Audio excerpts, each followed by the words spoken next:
Today, I wanted to share with you the ultimate mental reframe for dealing with challenges, setbacks, or failure. And let's be honest, life is full of challenges. And it's not a matter of if challenges are going to arise, it's only a matter of when. Am I right? And this mental reframe has helped me more times than I care to count. In fact, my wife and I refer to this weekly, if not more. Okay. But I first heard of this mental reframe from a mentor of mine back in my early 30s when I owned and operated my private personal training and wellness center. At the time, I was going through a particularly challenging time in my business, and I invited him to go for coffee. And I was looking for some sage advice, I guess you could say. And we sat down for coffee, and he asked me, have you ever heard the parable of the Chinese farmer? And I hadn't. And so he shared with me the parable, and it goes like this. It's that, you know, there's a Chinese farmer and his young son who raise horses. And one day, one of the horses jumps the fence and escapes. And the farmer's neighbor is standing there, and he says, "Oh my goodness, that's terrible. I'm so sorry to hear about your horse." And the farmer shrugs and he says, "Well, maybe it's good, maybe it's bad." The next day, the horse returns and it brings with it five wild horses. The farmer's neighbor is standing there and he says, "Oh my goodness, I can't believe your luck. Way to go. That's so cool." And the farmer shrugs again and he says, "Well, maybe it's good, maybe it's bad." The next day, the young son is riding the wild horses to try to break them and tame them so they can either sell them or use them on the farm. And he gets bucked off and he breaks his arm. Again, the farmer's neighbor's standing there and he says, "Oh my goodness, that's terrible. I'm so sorry to hear about your son." And the farmer shrugs again and says, "Well, maybe it's good, maybe it's bad." And the last day, the army comes through town. And wouldn't you know it, they're enlisting young soldiers to go off to fight a war in a foreign country. But the farmer's son is broken an arm, so he's exempt from duty and his life is spared. And again, the farmer's neighbor standing there says, "Wow, I can't believe that. That's so lucky. Good for you." And again, the farmer shrugs and says, "Well, maybe it's good, maybe it's bad." Now, the moral of that story is essentially that, as people, we're so quick to judge and label something as either good or bad that we often fail to take into account the big picture or the way that things play out in the long term. And I've found that some of the worst things that, I never would have wished for it, I certainly didn't want um, in the moment, actually turned out to be really positive or lead me to something that was really great in the long term. For instance, some of you may know this about me already, but I went to school to be a lawyer. I graduated from the University of Calgary, and wrote the LSATs, got accepted to a law school in London, England, and was in a program there that was a condensed program to fast track law school. It was a 2 year program as opposed to a 4 year program. And my wife and I, who were living in Calgary at the time, we gave up our apartment, we quit our jobs, and we sold almost all of our belongings. And 2 weeks before we were destined to fly to the UK for me to start school, we got a letter in the mail saying that her UK visa was denied. She's an American citizen. They don't have the same relationship with the UK that Canada does as a Commonwealth country. And so we thought the sky was falling. This was not at all going according to plan. Okay. We had a choice to make.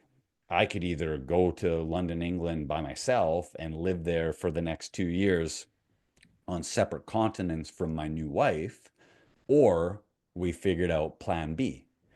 And, long story short, that was a fork in the road that changed the trajectory of my life.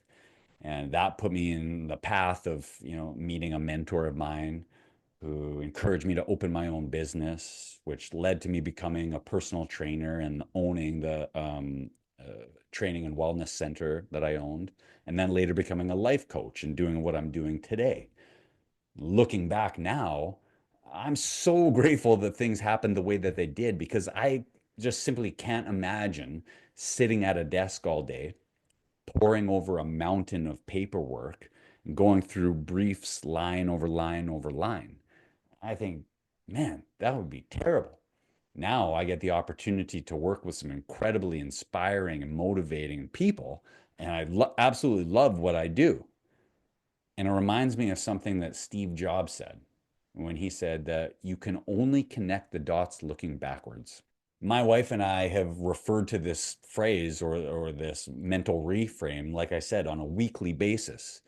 And when things go sideways in life or in business, like they will, okay, because that's life, it's common for us to, encourage each other and support each other by reminding each other that, hey, you know what? Well, maybe it's good, maybe it's bad, you know. But we have done that so many times and for so long about so many different things that I remember one morning we had a conversation, and I've seen this play out so often that looking back, I can see the benefit or see why things had to happen the way that they did and the good that came of it. That we started to wonder, and I thought, well, if all of these setbacks or these failures or these challenges at the time seem terrible, but more often than not, they lead to something positive in the end. Maybe it's not, well, maybe it's good, maybe it's bad. Maybe it's just all good. And we made the decision there that morning to drop the maybe it's bad. And now, when something goes sideways in life or in business, we do our best to try to remind each other and ourselves that, well, maybe it's good. Now, I'll be honest with you, that's easier said than done sometimes. Okay.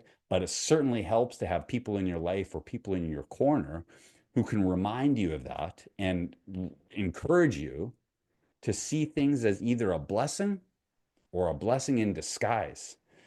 And I actually have a sign on my wall here that I keep close by at all times. And it's a quote by Tony Robbins. And Tony Robbins says that, life is happening for you and not to you. And when you learn to approach life with that kind of attitude, it's very empowering. Okay.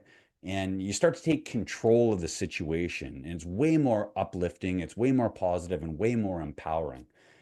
And I'm reminded of one other quote by Napoleon Hill. And if you're not familiar with Napoleon Hill, he's the author of Think and Grow Rich, okay, which is widely regarded as one of the best personal development books of all time. And he's got a line in that that says that every heartbreak, every failure, and every setback brings with it the seeds of an equal or a greater benefit. And it's up to us to be able to look for the opportunity and find what's good about any given situation because it's there. It's a little bit like the yin and the yang in the sense that, in every good, there's a little bit of bad. And in every bad, there's a little bit of good.